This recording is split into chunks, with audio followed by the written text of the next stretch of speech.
Flapjack Pants here. Welcome back to another episode of the Let's Play series. Right now, I'm standing just next to the 0, position in our world. This little portal right here is our primary connection to the Nether hub. And while 0 in the Nether is this super important landmark, the same definitely cannot be said for the overworld side. In today's episode, I want to transform this entire empty grassland into an enchanted forest. And the first thing I want to change is this little portal. Without any further ado, let's get started.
Guys, that is our new nether portal all done.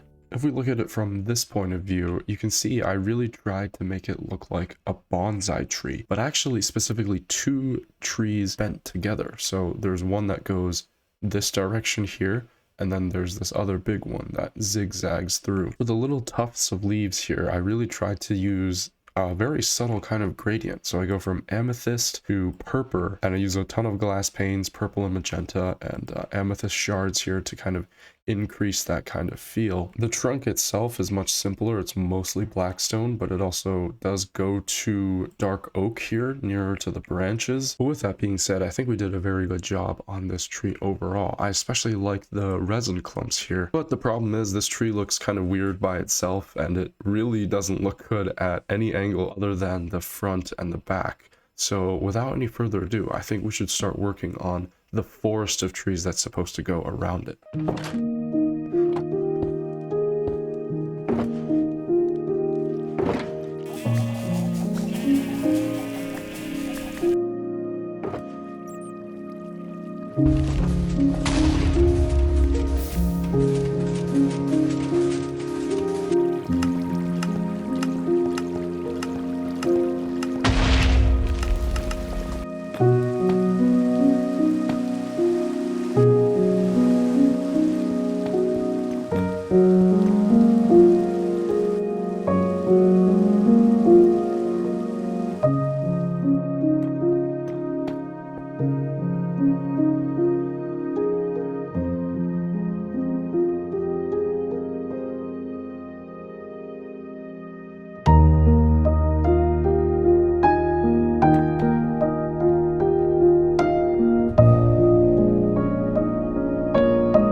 Guys, we have a bit of a choice to make. We basically need to choose between this and this.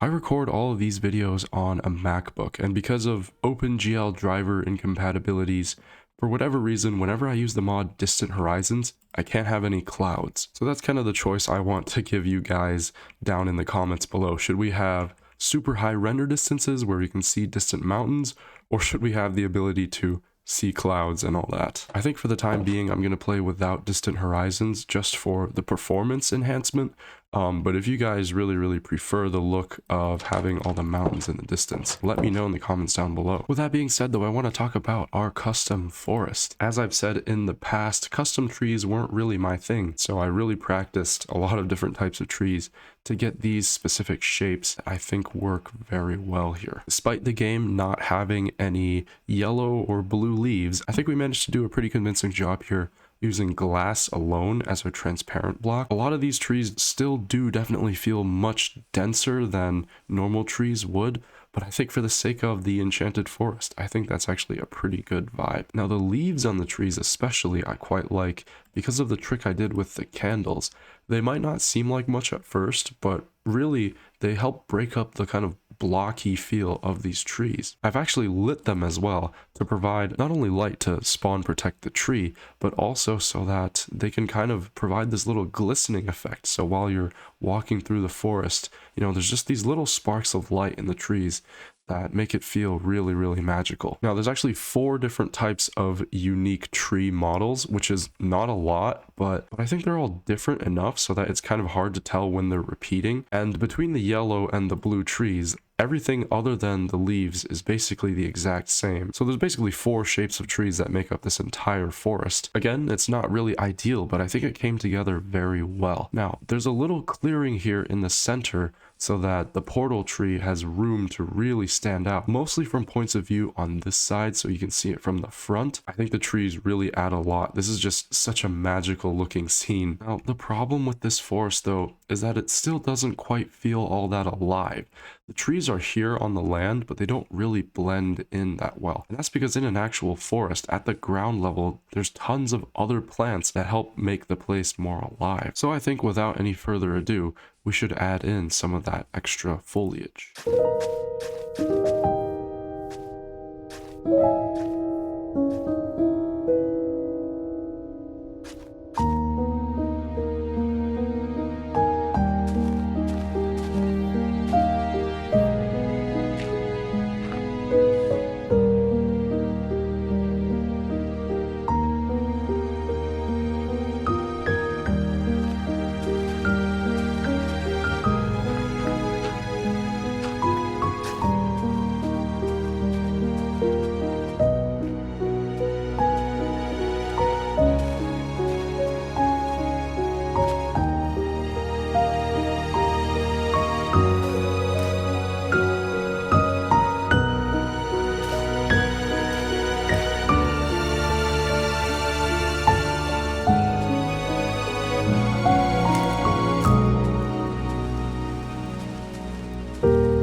Ain't that something, guys? I think adding more flowers and just a little bit more grass to the terrain has made all the difference.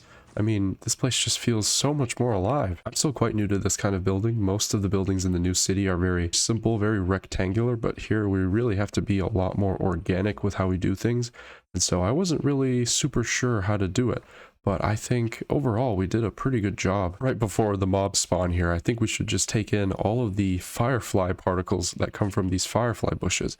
I think these really help enhance the feeling that we're in some place that's really magical here. But this place is not spawn protected in the slightest, so we really need to keep on top of sleeping. Otherwise this place is going to get wrecked by creeper holes and endermen. Anyways, I played a lot with different types of flowers here. So this first blue group here consists of warped roots, nether sprouts. I think these are called blue orchids and cornflowers. There's the pink/purple group right here, which is made up of these lilacs here, along with cactus flowers and these tulips. There's the red group here, which is just crimson roots and mushrooms. There's the atmospheric groups. I don't know if there's a better name to call this. This is just bushes and firefly bushes. I think having the grass here really adds a level of 3D-ness to the ground that you would really expect for a forest environment like this. So obviously I didn't evenly distribute all of the flowers. There's some places here like heading into the regular forest where I really didn't touch at all. And of course, some places that I knew would be much heavier traffic,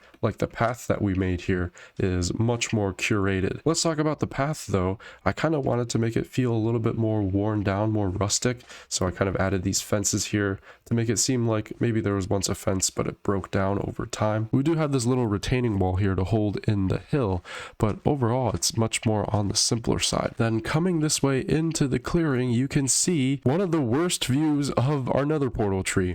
The reason I did it like this is because the best view of the portal tree coming in this way would involve us making a path that either goes over the hill or into the forest. Maybe in the future when we completely terraform this forest, we could potentially add another path through here. Alright guys, but that brings us to another task that I want to do in today's episode. Originally, this entrance here used to be a portal. Having had this portal on for so long though, eventually a pretty large number of villagers that we let free range from our villager breeder eventually made their way into the nether. And all these years later, there is still a population of villagers in our nether dimension. The next thing I want to do in today's video is to rescue those villagers and maybe move them into our museum. Without any further ado, let's go in.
As you can see here, we brought over 2 villagers from the nether that almost certainly are authentic villagers originally from Old City. I want to try out a new trick here to transport mobs, and that is to get this allay to do it. So I think what I have to do is hook up the boat to the allay.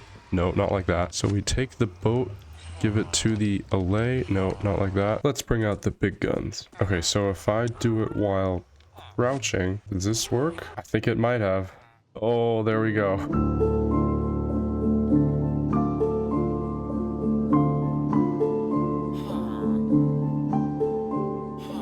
Okay, I genuinely have no idea how to remove the boat from the gas, so I think I'm gonna have to destroy the boat. I think if I leave the gas and I destroy the boat, there we go. Now all these guys are free. Let's move these guys into their new lives as museum exhibits here. I've set up right here a new exhibit, and my plan is to use a piston to push these guys up just somewhere safe so that they couldn't get eaten by any potential zombies that wander in here. I think if we pillar up like this, we could position them in the right way. Okay, you know what? Honestly, that's close enough. So here's the next part.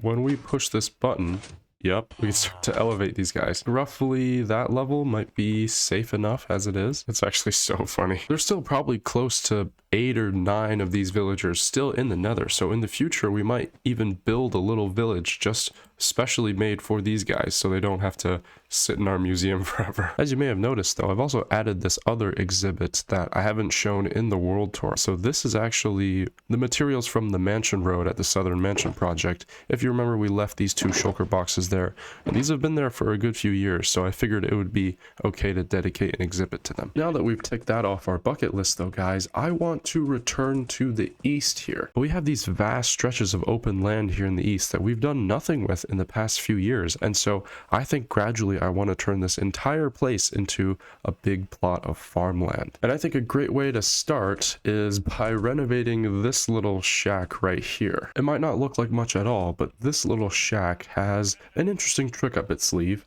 We just need to gather together a couple of creepers for this.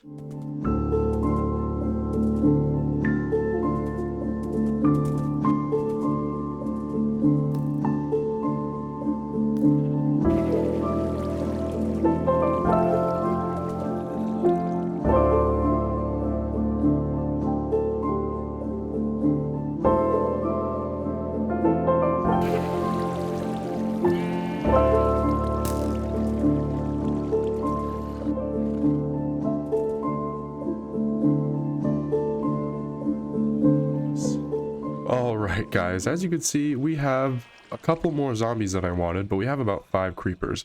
And so if I can get close enough here, then if I stand at the perfect angle, there's a skeleton in there that can shoot a flaming arrow here using the lava. And if we manage to hit the TNT, something very interesting will happen. Alright, just like that. Watch this. Bam.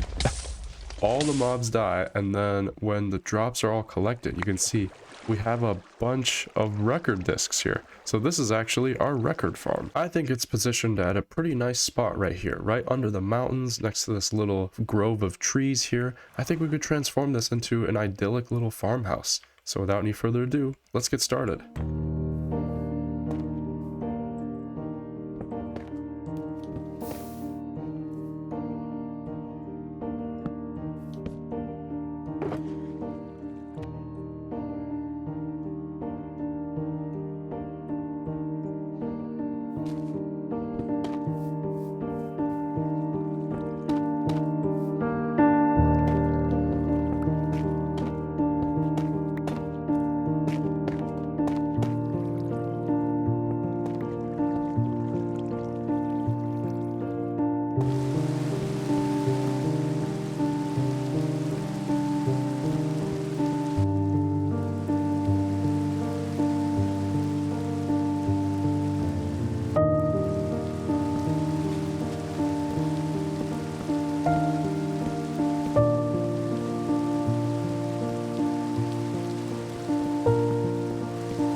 It's not a very complicated house, I'll admit, but I think it has a lot of charm. As you can see right here, the most important part about it, the actual record disc farm right here, is pretty much unchanged. This exterior here obviously borrows a lot from the designs that I came up with in the new city, but I really tried to mold it into more of a standalone house kind of setting. Obviously, most of the builds in the new city are like right next to each other, back to back. There's not much room to play around with different kinds of shape. It's kind of mainly focused on the facade and sometimes the bigger shape of the skyline, but in this example, we're really going for just the individual shape of the building.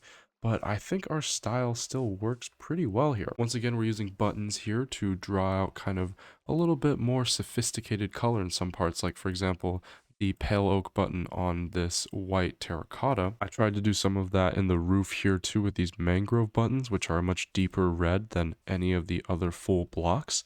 And I think it works decently well at a distance. The vines are on the simpler side. Once again, it's just leaves and glass panes. I also tried to introduce color using flowers here. So we had the roses there in the back, and then here from the front view, which is actually in this direction, we have dandelions and some blue orchids. Heading in through the front door though, as you can see, this is all still a little bit empty. This is where our skeleton guy still is. You can see we've replaced a lot of the blocks here on his actual cobblestone shack. This door right here is the back entrance, which points westward towards New City. I think my favorite part about this build is definitely the little smokestack coming out of this chimney here. There's no fireplace in the actual building yet, but just having the smoke come out using glass panes, this is the first time I'm doing this, I think just looks so much better than the regular campfire smoke, which just goes straight up. It's pretty rare that smoke just flies straight up out of a building with no wind or anything. So I think the fact that we were able to simulate it using these glass panes was really, really cool. With that being said, this project isn't complete yet because we still need to do the interior and a lot of the exterior terraforming. So without any further ado, let's get started.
Alright guys, as you can see, we've pretty much finished up most of the exterior decorations here for our little farmhouse, at least on the back side. Here in the front, I actually haven't put in any of the fields that I want to yet, and that's actually because this is such a nice little area that I'd like to build more houses here in the future. And so just because we haven't laid out exactly where they'll be yet, I didn't want to just put the fields down right away just in case we'd have to move them later. With that being said, right here we have this tiny little spot that's growing carrots, very reminiscent of the flower fields overall. Not too much to be said about it. Again, the path is pretty much the exact same as we've used all over our world at this point. It's a nice little brown gradient. Coming into the building, you can see we actually have to go down right here because the way I actually laid together the shack for skeleton was still in here. We actually have to set the roof pretty low because this right here is the top block of the former shack. And we couldn't go any higher because then we'd start to intrude into windows. So once again, we have this kind of change of elevation that I actually quite like in a lot of my builds. The entire interior of this building overall is on the simpler side, and this first floor is no different. We have this little fireplace here, some books, and pretty much just potted plants and paintings. Moving on to the second floor, once again, it's very open concept here, but we have our bed right here, a little study area, and pretty much just some simple decorations. Now, this carpet right here is hiding the actual shack for the skeleton. We didn't really have enough space here to put like a railing for the stairs, so we just always have a slight risk of falling here on the second floor, but I think overall this place has quite a lot of character. We weren't exactly able to get double thick walls in most places, so we just have the same kind of design as the exterior, but I think it works decently. Yeah, this is just a pretty cozy little place. I think we can call this first house here in this project done and dusted. That brings us to the comment of the day. This one is from Alakazar the Wise 77, and they say, brand new to Minecraft and definitely new to seeing your builds. However, and I mean this in the kindest possible way and genuinely mean it when I say that you are incredibly talented and truly deserve far more followers on this YouTube channel than you presently have. Good sir, keep up the amazing builds, simply incredible. Cheers. Thank you so much, Alakazar the Wise. For a while, I'd actually pretty much thought that Minecraft had kind of stopped gaining new players and that it kind of reached its peak player count, you know, a decade ago. It's refreshing to hear from new players such as yourself that there are still new people coming to this game. Whenever I make these videos, I always try to make them kind of in the style of a lot of the videos that really got me into the survival and building aspects of the game. Whether that's Ethos Lab, B000100, Grian, Mumbo Jumbo, there's a whole host of influences that I can name right off the top of my head, but I kind of try to bring the best of all of them together into the kind of style of videos that I make here on the channel. And so I'm glad to have inspired at least one more person to enjoy this beautiful game. That is going to be the end of today's episode. I've also opened up a brand new Discord server just for our community. If you're more interested in seeing some of the behind the scenes screenshots, communications, and all that sorts of stuff, then be sure to join that in the description down below. Additionally, I've also opened up a Patreon, and I'd like to shout out our first ever paid member, Alexander. But I've been Flapjack Pants. That is the end of today's episode. Goodbye.